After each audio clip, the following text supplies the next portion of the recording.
ನಮಸ್ಕಾರ ವೀಕ್ಷಕರೇ, welcome to Padma's food to place. ಹೆಂಗಿದ್ದೀರಿ ಎಲ್ಲರೂ? ಆರಾಮಿದ್ದೀರಿಲ್ರಿ? ಬರ್ರಿ ನಾವು ಇವತ್ತು ಏನು ಮಾಡ್ಲಿಕ್ಕತ್ತೀವಿ ಅಂತ ಹೇಳಿ ನೋಡೋಣ. ನಾವು ನೋಡ್ರಿ ಇವತ್ತು ನಮ್ಮ ಉತ್ತರ ಕರ್ನಾಟಕದ ಫೇಮಸ್ ಡಿಶ್ ಆಗಿರುವಂಥ ರೊಟ್ಟಿ ಊಟ ಹೆಂಗೆ ಮಾಡ್ಲಿಕ್ಕತ್ತೀರಿ, ಏನು ಮಾಡ್ಲಿಕ್ಕತ್ತೀರಿ ಅಂತೀರಿ. ರೊಟ್ಟಿ ಒಳಗೆ ನೋಡ್ರಿ ನಾವು ಇವತ್ತು ಹೀರೆಕಾಯಿ ಪಲ್ಯ ಮಾಡ್ಲಿಕ್ಕತ್ತೀವಿ. ಏನ್ರಿ ಹೀರೆಕಾಯಿ ಪಲ್ಯ ಅದ್ರಾಗ ಏನದ ಅಂತೀರೇನ್ರಿ? ಇದೊಂದು ಚೂರು ಸ್ಪೆಷಲ್ ಅದ ನೋಡ್ರಿ. ಹೀರೆಕಾಯಿ ಪಲ್ಯ ಅದಲ್ಲ, ಇದೊಂದು ಚೂರು ಡಿಫ್ರೆಂಟ್ ವೇ ಒಳಗೆ ಮಾಡ್ಲಿಕ್ಕತ್ತೀವಿ. ಮೊದಲು ಒಂದು ಪ್ಯಾನಿಗೆ ಒಂಚೂರು ಎಣ್ಣೆ ಹಾಕ್ಕೊಂಡೆ, ಒಂದು 3-4 ಮೆಣಸಿನ್ಕಾಯಿ ಹಾಕ್ಕೊಂಡೆ ನೋಡ್ರಿ.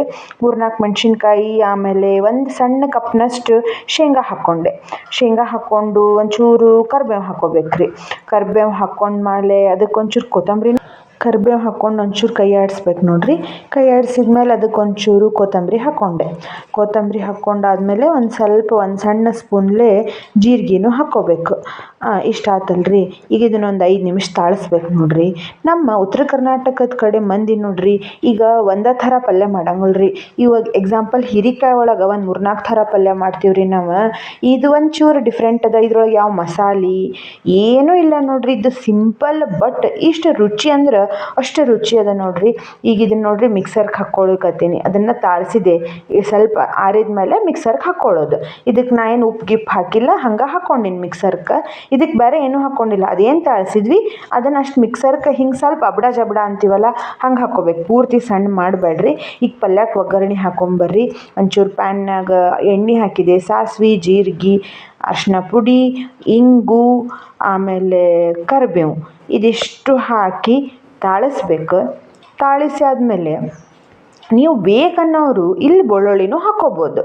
ಒಂಚೂರು ಟೊಮೆಟೊ ಹಾಕ್ಕೊಂಡೆ. ಬೆಳ್ಳುಳ್ಳಿ ಉಳ್ಳಾಗಡ್ಡಿ ತಿನ್ನೋರು ಇದ್ರಾಗ ಹಾಕ್ಕೋಬೋದು ನೋಡ್ರಿ, ಬೆಳ್ಳುಳ್ಳಿ ಉಳ್ಳಾಗಡ್ಡಿ 2. ಈಗ ಹೀರೆಕಾಯಿ ಸಣ್ಣದಾಗಿ ಕಟ್ ಮಾಡಿ ಇಟ್ಕೊಂಡೆ, ಎಲ್ಲ ಸಿಪ್ಪಿ ತೆಗೆದು ಅದನ್ನ ಹಾಕ್ಕೊಂಡೆ ನೋಡ್ರಿ. ಇದನ್ನೊಂದು ಚೂರು ತಾಳಿಸ್ಬೇಕು.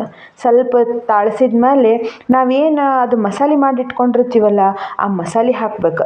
ಈ ಮಸಾಲೆನ ಎಲ್ಲ ಹಾಕಿಲ್ಲ, ಸ್ವಲ್ಪ ಉಳಿಸ್ಕೊಂಡಿನ್ರಿ ಈ ಮಸಾಲೆ. ಈ ಮಸಾಲೆ ಒಳಗೂ ಅಷ್ಟೆ ನೀವು ಬೆಳ್ಳುಳ್ಳಿ ಹಾಕ್ಕೊಂಡು ಮಿಕ್ಸರ್ಗೆ ಹಾಕ್ಕೋಬೋದು. ಅದು ಒಂಥರ ರುಚಿ ಬೇರೆನೇ ಬರ್ತದೆ.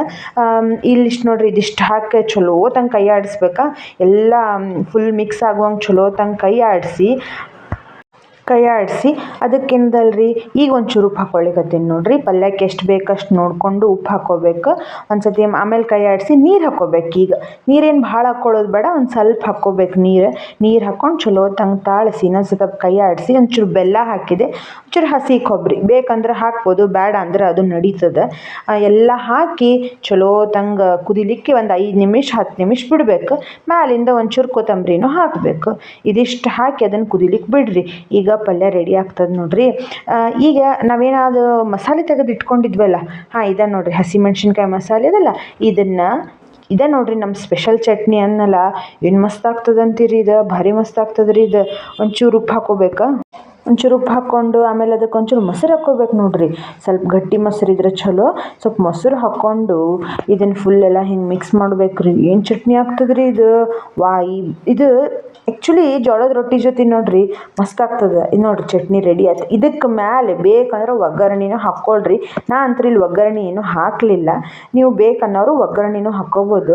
ಆ್ಯಕ್ಚುಲಿ ನೋಡ್ರಿ ರೊಟ್ಟಿ ಜೋಡಿ ಚಟ್ನಿ ಬೇಕೇ ಬೇಕದು, ಮಸ್ಟ್ ಆ್ಯಂಡ್ ಶುಡ್ ನೋಡ್ರಿ ನಮ್ಮ ಕಡೆ.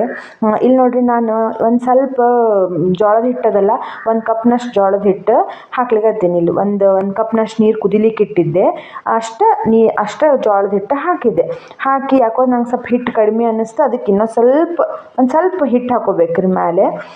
ಇದಿಷ್ಟು ಹಾಕ್ಕೊಂಡು ಒಂದು ಸ್ವಲ್ಪ ಹಾಕ್ಕೊಂಡೆ ಹಿಟ್ಟು. ಅಂದರೆ ನಾವು ಇದನ್ನು ಲಟ್ಟಿಸ್ ಮಾಡ್ಲಿಕ್ಕತ್ತೀವಿ, ರೊಟ್ಟಿ ಬಡದು ಮಾಡ್ಲಿಕ್ಕತ್ತಿಲ್ರಿ. ಹಿಂಗೆ ಲಟ್ಟಣಿಗೆ ಮೇಲೆ ಲಟ್ಟಿಸ್ ಚಪಾತಿ ಮಾಡ್ತೀವಲ್ರಿ, ಹಂಗೆ ಲಟ್ಟಿಸ್ ಮಾಡ್ಲಿಕ್ಕತ್ತೀನಿ. ಇದು ಒಂಚೂರು ಮಿಕ್ಸ್ ಮಾಡಿ ಹಿಂಗೆ ಗಟ್ಟಿ ಆಯ್ತು ನೋಡ್ರಿ. ಹಿಂಗೆ ಗಟ್ಟಿ ಆದಮೇಲೆ ಒಂದು 5 ನಿಮಿಷ ಮುಚ್ಚಿಡ್ಬೇಕು. ಸ್ವಲ್ಪ ಉಮ್ಗೋಬೇಕಂತಾರಲ್ಲ ಅದಕ್ಕೆ. ಇಲ್ಲಿ ನೋಡ್ರಿ ಹಿಂಗೆ ಮುದ್ದೆ ಬರ್ಬೇಕ್ರಿ. ಅದು ಇಷ್ಟು ನೀವು ಹಾಕ್ಬೇಕು ಪ್ರಮಾಣ. ಅಂದ್ರೆ ಅದು ನೀರಿಂದ ಮತ್ತು ಹಿಟ್ಟಿನ ಪ್ರಮಾಣ ನೋಡಿಕೊಂಡು ನೀವು ಅಡ್ಜಸ್ಟ್ಮೆಂಟ್ ಮಾಡ್ಕೊಂಡು ಮಾಡ್ಬೇಕ್ರಿ. ಇದಿಷ್ಟ ಆತಲ್ರಿ. ನಾನು ಒಂದು ಅಂದಾಜಿಗೆ ಹೇಳ್ತೀನಿ ನಿಮಗೆ, 1 ಕಪ್ ನೀರು ಹಾಕಿದ್ರೆ 1 ಕಪ್ ಹಿಟ್ಟು ಕರೆಕ್ಟ್ ಆಗ್ತದೆ. ಮೇಲೆ ಹಿಟ್ಟು ಮತ್ತು ನಿಮಗೆ ಏನಾರ ನೀರು ಅನಿಸಿದ್ರೆ ಸ್ವಲ್ಪ ಹಿಟ್ಟು ಮೇಲೆ ಹಾಕ್ಕೋಬೋದು. ಬಟ್ ಇಷ್ಟು ಗಟ್ಟಿ ಬರ್ಬೇಕು ನೋಡ್ರಿ. ಈಗ ಇಷ್ಟು ಗಟ್ಟಿ ಬಂತಲ್ರಿ, ಈಗ ಇಲ್ಲೇನಾರ ನಿಮಗೆ ತೆಳು ಅನಿಸಿದ್ರೆ ಇದಕ್ಕೆ ಒಣ ಹಿಟ್ಟು ಹಾಕ್ಕೊಂಡು ನೀವು ಕಲ್ಸ್ಕೊಬೋದು. ನಂದು ಹಿಟ್ಟು ಕರೆಕ್ಟ್ ಆಗಿತ್ತು ರೀ ಇಲ್ಲೇ, ಹಿಂಗಾಗಿ ನಾನು ಮ್ಯಾಲೆ ಯಾವುದೂ ಒಣ ಹಿಟ್ಟು ಹಾಕ್ಕೊಳ್ಳಿಲ್ಲ. ಬರೀ ಇದನ್ನು ಜಸ್ಟ್ ಚಲೋತಂಗೆ ನಾದಿದೆ. ಬಿಸಿ ಇರ್ತದೆ, ಸ್ವಲ್ಪ ನೋಡ್ಕೊಂಡು ಮಾಡಿರಿ. ಸ್ವಲ್ಪ ಚಲೋತಂಗೆ ನಾದ್ಬೇಕು ನೋಡ್ರಿ. ಭಕ್ರಿ ಹಿಟ್ಟು ಅಂದ್ರೆ ಮೀನ್ಸ್ ರೊಟ್ಟಿ ಹಿಟ್ಟು ಎಷ್ಟು ಚಲೋ ನಾದ್ತಿರಲ್ರಿ ಹಂಗೆ ರೊಟ್ಟಿ ಚಲೋ ಬರ್ತಾವೆ ನೋಡ್ರಿ ಲಟ್ಟಿಸ್ಲಿಕತ್ತೀನಿ. ಒಂದು ಚೂರು ಹರಿವಲ್ತು ನೋಡ್ರಿ. ಯಾವ ಪ್ಲಾಸ್ಟಿಕ್ಕು ಹಾಕಿಲ್ಲ, ನಾವು ಏನೂ ಇಲ್ಲ. ನಾವು ಹೆಸರು ಅಂದ್ರೆ ಬಿಸಿ ನೀರಿನ ಪ್ರಮಾಣದು ಕರೆಕ್ಟ್ ಆಗ್ಬಿಟ್ರೆ ರೊಟ್ಟಿ ಭಾರಿ ಬರ್ತಾವ್ರಿ. ನೋಡ್ರಿ ಹಿಂಗೆ ಉಬ್ಬುತ್ತಾವ್ರಿ ರೊಟ್ಟಿದು ಭಾರಿ ಮಸ್ತ್ ನೋಡ್ರಿ. ಹಿಂಗೆ ಉಬ್ಲಿಕತ್ತದ ಮಸ್ತ್ ಉಬ್ಬುತ್ತಾವ್ರಿ. ಇಷ್ಟು ಮೆತ್ತಗಾಗಿ ಭಾರಿ ಮಸ್ತ್ ಬರ್ತಾವ್ರಿ ರೊಟ್ಟಿ. ಇಲ್ಲಿ ನೋಡ್ರಿ ನಮ್ದು ರೊಟ್ಟಿನೂ ರೆಡಿ ಆತ. ಈಗ ಬರ್ರಿ ನಮ್ಮ ಕಡೆ ಇದು ತಾಟ್ ಹಚ್ಚೋದಂತಾರೆ ನೋಡ್ರಿ. ಉತ್ತರ ಕರ್ನಾಟಕದ ಕಡೆ ತಾಟ್ ಬಡಿಸೋದಂತೀವಿ ನಾವು, ಕೆಲವೊಬ್ರು ತಾಟ್ ಹಚ್ಚೋದಂತಾರೆ. ತಾಟ್ ಹಚ್ಚೋಣ ಬರ್ರಿ. ಪಲ್ಯ ಚಟ್ನಿ ಆಮೇಲೆ ಇವಂತರೂ ಬೇಕ್ರಿ ರೊಟ್ಟಿ ಊಟಕ್ಕೆ. ಮೂಲಂಗಿ ಮತ್ತು ಸೌತೆಕಾಯಿ ತಿನ್ನೋರು ಉಳ್ಳಾಗಡ್ಡಿನೂ ತಿಂತಾರ್ರಿ. ನೋಡ್ರಿ ಕಲರ್ಫುಲ್ ಆಗಿರುವಂಥ ನಮ್ಮ ರೊಟ್ಟಿ ಊಟ ರೆಡಿ ಆತ.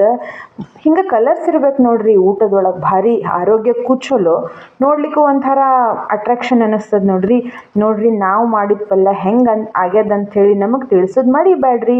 ನಮಸ್ಕಾರ ವೀಕ್ಷಕರೇ.